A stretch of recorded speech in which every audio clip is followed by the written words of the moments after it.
Lucas 3, del 15 al 22. La gente estaba a la expectativa y todos se preguntaban si acaso Juan sería el Cristo. Yo os bautizo con agua, les respondió Juan a todos, pero está por llegar uno más poderoso que yo, a quien ni siquiera merezco desatarle la correa de sus sandalias. Él os bautizará con el Espíritu Santo y con fuego. Tiene el rastrillo en la mano para limpiar su era y recoger el trigo en su granero. La paja, en cambio, la quemará con fuego, que nunca se apagará. Y con muchas otras palabras, exhortaba Juan a la gente y les anunciaba las buenas nuevas. Pero cuando reprendió al tetrarca Herodes por el asunto de su cuñada Herodías y por todas las otras maldades que había cometido, Herodes llegó hasta el colmo de encerrar a Juan en la cárcel. Sucedió cuando todos acudieron a Juan para que los bautizara, que Jesús fue bautizado también. Y mientras oraba, se abrió el cielo, y el Espíritu Santo bajó sobre él en forma de paloma. Entonces se oyó una voz del cielo que decía: «Tú eres mi Hijo amado, estoy muy complacido contigo». La palabra de Dios. Ahora que estás de pie, sí.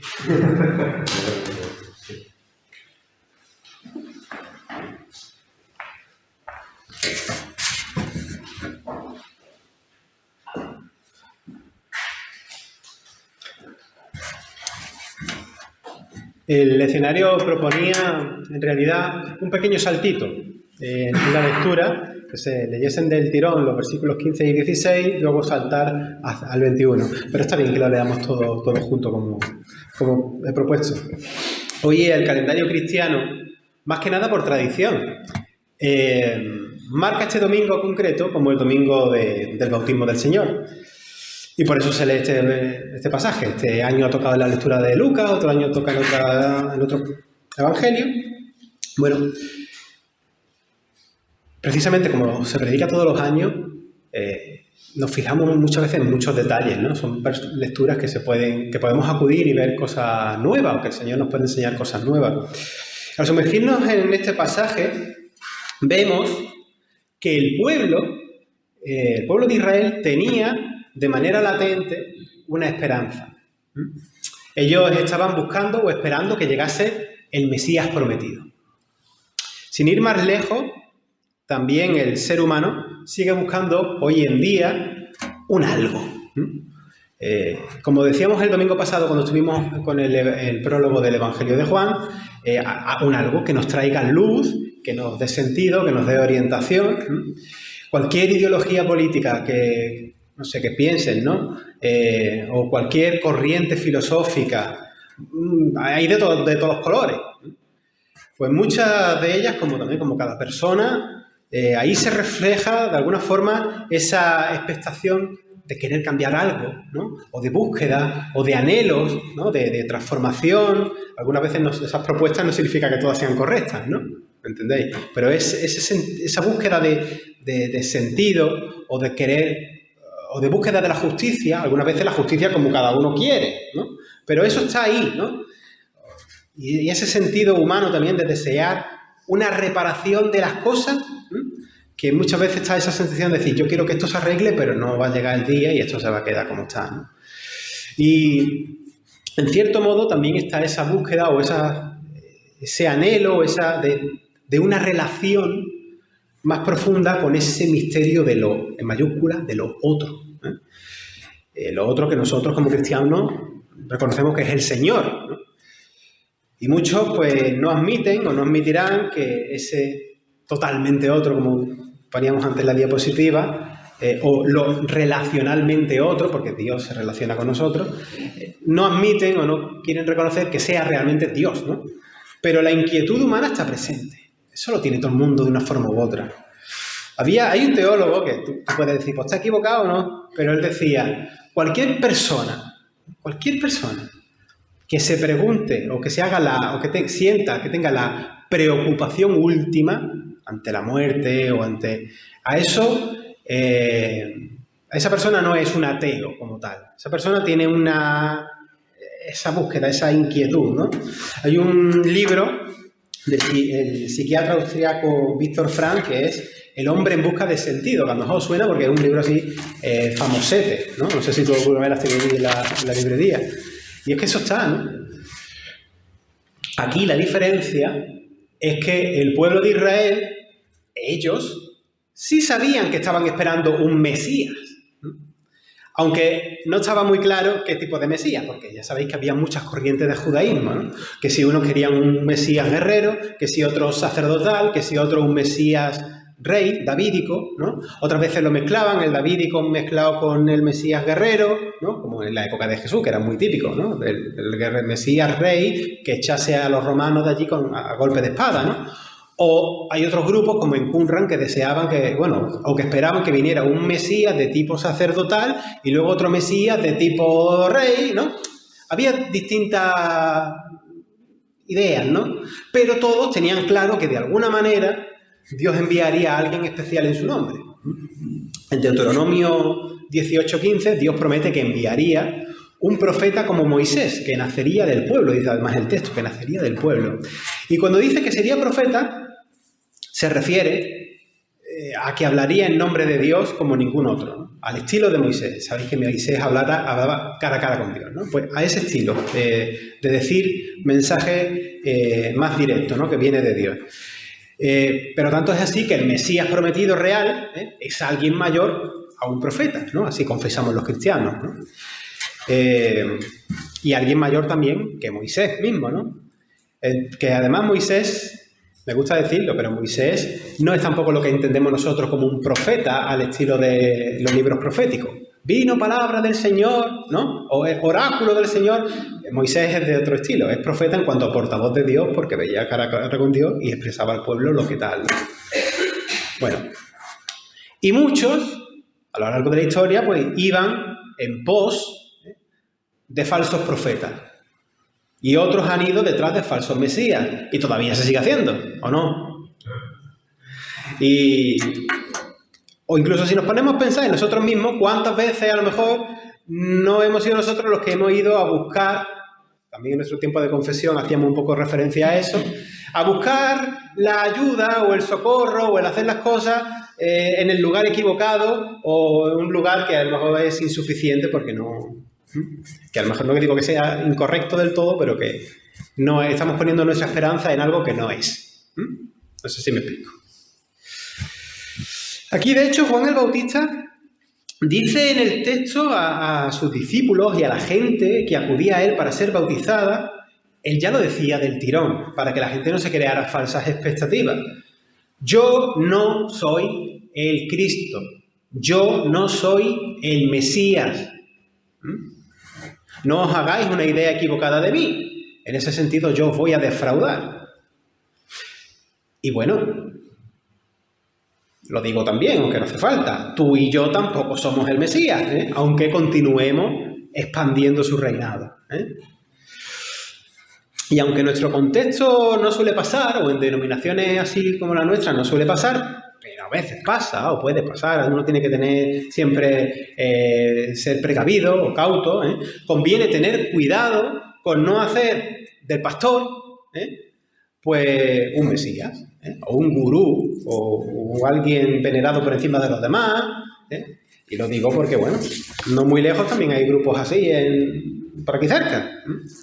Es siempre oportuno, como Juan el Bautista aquí, dejar claro que las verdaderas siervas y siervos de Dios no se glorían a sí mismos, sino que señalan hacia Jesús, que es quien verdaderamente transforma las vidas.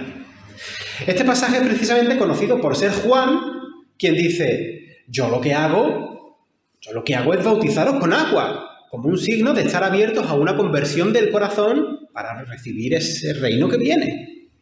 Pero lo importante es el que viene detrás de mí. ¿O no dice eso el texto? Lo importante es el que viene detrás de mí, ese de quien no soy digno de desatarle las sandalias. Ese es quien os va a bautizar con el Espíritu Santo y con fuego. Que el fuego, aunque muchas veces se alegoriza sobre todo en el lenguaje nuestro de las iglesias o de nuestros devocionales, o tengo que reconocer, yo mismo lo digo así también muchas veces, porque creo que, me parece lícito, ¿eh?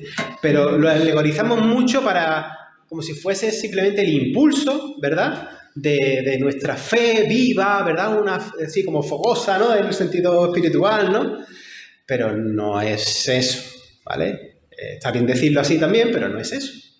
En realidad es una alusión, la descripción que aparece ahí de lo que quema y todo esto, es una alusión que muchas veces, no sé si es por cultura o no sé por qué, lo tenemos así, lo tomamos como con miedo, en vez de ser algo que tú dices, si esto lo quiero yo para mí, si esto es bueno. ¿Y de qué estoy hablando? De juicio. Juicio. Juicio respecto a lo que Dios va, vamos a seguir con esta metáfora, a quemar o a depurar en nosotros mismos. Porque hay cosas en nosotros que tienen que desaparecer, ¿no?, que están mal. Y no solamente en cuanto al mal mío, sino también el mal de la creación, ¿verdad? La creación también va a ser, vamos a decir, purificada, para dar luego a ese cielo nuevo y tierra nueva que esperamos cuando llegue el momento. Jesús es el que transforma vidas. Nosotros solamente somos anunciadores del reino que trae y anunciadores de la conversión que necesitamos para recibirlo y para ser participantes. Somos anunciadores de ese Mesías, anunciadores de la gracia y también somos, como Juan, por eso he dicho, es mejor leerlo todo para que también se vea que Juan plantó cara a Herodes, ¿no? Y por eso acaba en la cárcel. Bueno, pues nosotros también somos no solamente anunciadores y anunciadores de lo bonito, sino también de los que dicen, mira, no, no, no, no a lo que no.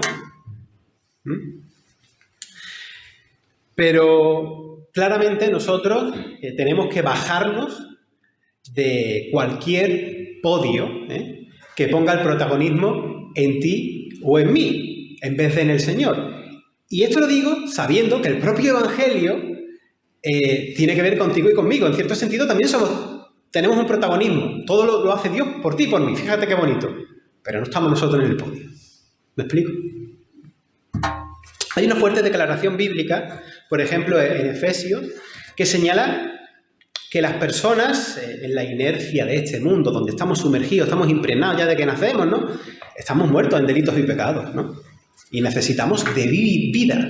Necesitamos vida ante esa muerte espiritual. Y el espíritu en el que nos bautiza Jesús es el espíritu de la vida.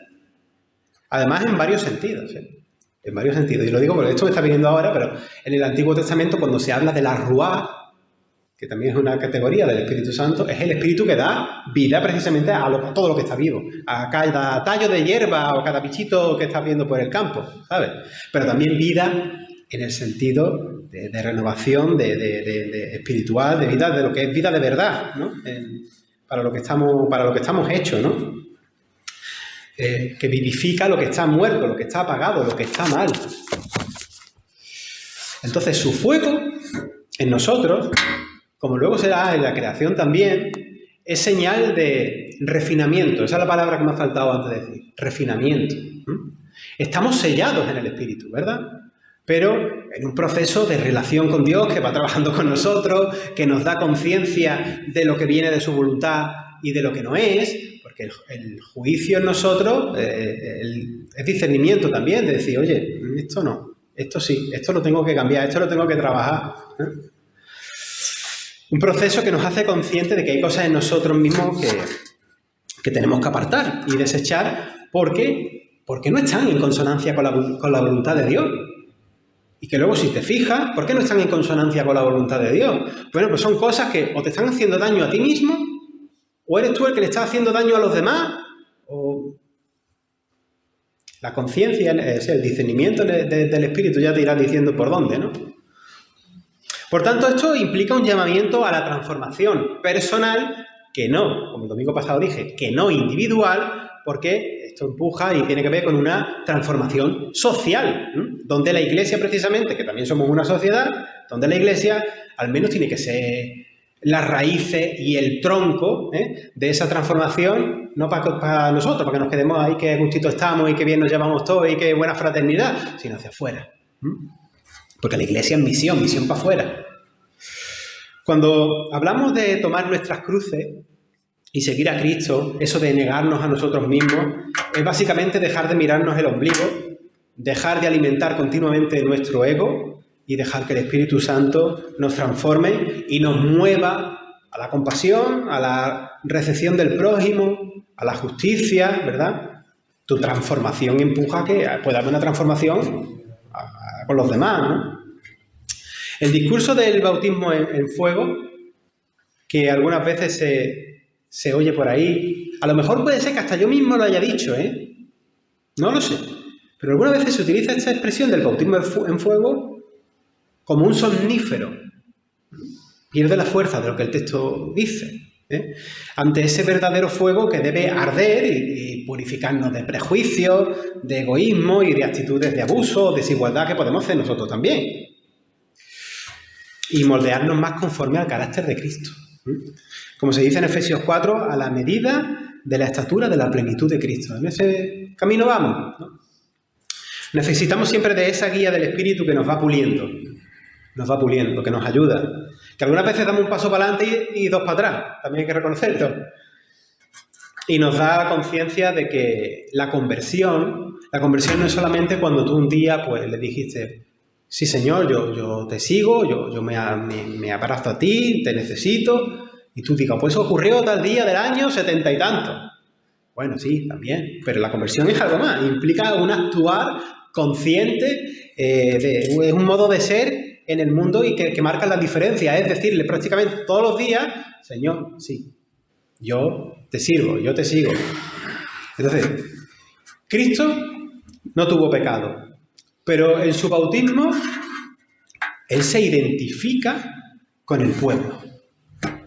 Y aún más, se identifica, no solamente con el pueblo en aquel momento, se identifica con toda la humanidad. Se apropia en ese acto de nuestra realidad de continuo tropiezo. Y se solidariza con nosotros por nuestra condición humana que Él, sin pecado, hace suya. Y cargando con esa identidad, que será también su peso, va a desempeñar todo su ministerio de redención, solidarizándose con las personas excluidas, los débiles, los sufrientes, los pecadores, ¿verdad? Y date cuenta que ahí estás tú también, y la gente rechazada y todo esto. Vuelvo a decirlo, en este grupo estás tú, como estoy yo. Dios en Jesús ha derramado gracia contigo y conmigo. Hablamos de que su Espíritu ha venido a nosotros, hablamos de transformación, hablamos de conversión, hablamos de cambio, hablamos de vida nueva. Así que nuestro camino de seguimiento a Jesús, pues, nos toca abrazar y acompañar a quienes están excluidos, a quienes están heridos, pero no estamos llamados a manifestar superioridad moral o espiritual, a dárnosla de eso, sino a ser empáticos y a estar en acción. Eso de que tanto se estila en las iglesias, de pedantería moral o pedantería espiritual, eso guárdatelo. Es que no... Vamos, yo creo que aquí nadie lo tiene, pero es que a veces esas cosas tóxicas salen, no sé por qué. En Jesús se ha inaugurado una nueva creación, de la que formamos parte, una nueva humanidad reconciliada en Dios y con Dios. El Padre, en el bautismo de Jesús que hemos leído, indica eso de: este es mi hijo amado, en quien tengo complacencia. Y ahora nosotros que estamos en Cristo, vinculados a Cristo, fíjate, esas mismas palabras nos ofrecen un recordatorio de quién somos nosotros. Como decíamos la semana pasada, ¿verdad? Que estábamos con el prólogo de Juan. Al recibir a Jesús, experimentamos, ¿verdad?, la filiación de ser hijas o hijos de Dios. Pues de ese modo, como digo, estas palabras también nos recuerdan que somos hijas o hijos amados por la obra de Cristo, por la que Dios en nosotros, pues, también nos tiene complacencia, ¿no? Entonces, cuando tú lo leas, mírate tú también a ti mismo, como aplícate un poco estas palabras. ¿Por qué? No es que me esté inventando nada, esto se ha visto siempre también a lo largo de la historia del cristianismo. De hecho, hay No sé si se hace hoy en día, pero hay unas liturgias también de bautismo, que se usan esa palabra para la persona que se va a bautizar. En la antigüedad estaba, no sé si ahora la hay. Y esta identidad de hijas e hijos que simbolizamos también en nuestros bautismos como participantes de ese nuevo pacto, se trata de una identidad que nos dice quiénes somos, qué valor tenemos para Dios. Y nos brinda la oportunidad de entender que hay un propósito y que incluso nos anima o nos impulsa a ser valientes, reflejando amor en un mundo que tanto lo necesita, porque amor, la verdad, que a cuentagotas, ¿no? El bautismo de Juan tenía un significado importante, pero no dejaba de ser el bautismo más, digamos, de agua, ¿no? Superficial, el cual apuntaba o remitía a otro bautismo más profundo, que es una transformación del corazón. Volverse a Dios para que Dios trate con nosotros y nos renueve, nos haga renacer a una vida nueva, precisamente en el cómo vivir, en el cómo relacionarnos con Dios, en el cómo relacionarnos en sociedad y también, que nunca se dice, cómo relacionarnos con la creación. En este bautismo del Espíritu, el cambio que produce nos impulsa a la justicia, dejando purificar en nosotros todos esos atisbos, como decía antes, de ego, nuestro orgullo, nuestra vieja humanidad, nuestra antigua forma de vivir. Todos queremos ser bautizados en Espíritu Santo, sobre todo por la idea más de la cultura evangélica de las iglesias. Quiero ser bautizado en Espíritu Santo. Pero ese es un deseo muy bueno, pero también lo que corresponde, ¿no? También que sea el bautismo en fuego, el que queme y haga ceniza, pues todo eso que nos impide ser lo que debemos ser o estamos llamados a ser, como seguidores de Cristo y como hijas e hijos. Bueno, pues esta era la reflexión que quería compartir hoy. Sabéis que es un texto muy, muy rico y que da para muchos sermones de distinto tipo, pero bueno, esto es lo que quería compartir. Solideo Gloria.